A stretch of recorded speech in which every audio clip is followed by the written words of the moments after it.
Uniknya di tangan Dita Agusta warga Kemang Bogor, ratusan ekor kucing dirawat dengan baik. Bukan hanya kucing rawatan saja, tapi kucing liar yang bermasalah seperti kucing tabrak lari, kucing sakit, dan sebagainya. Menurut Dita Agusta, dirinya sudah 3 tahun ini merawat dan mengadopsi kucing karena pandemik banyak orang yang menelantarkannya. Wawancara Dita. Didukung oleh suami dan 3 orang anaknya, Dita kewalahan dalam merawat kucing-kucing ini. Hingga Dita mendapat berbagai bantuan untuk perawatan kucing.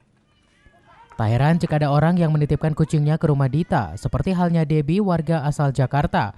Karena ia harus merawat sang ibu yang sudah sakit-sakitan, terpaksa kucing peliharaannya dititipkan ke rumah kucing Kemang.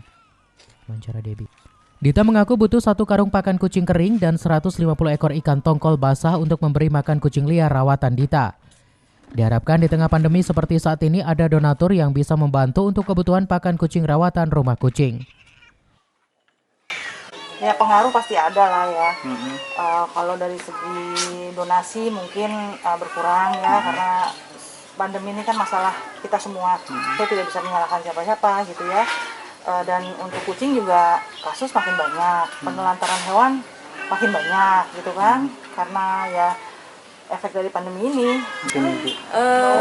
Keluarga saya tuh, saya ngurus ibu saya, jadi dan dalam keadaan corona covid gini kan nggak memungkinkan, jadi kita pilihlah tempat yang kira-kira memang kita udah survei dulu dari internet, informasi dari teman-teman dan juga orangnya bagus, memang penyayang kucing.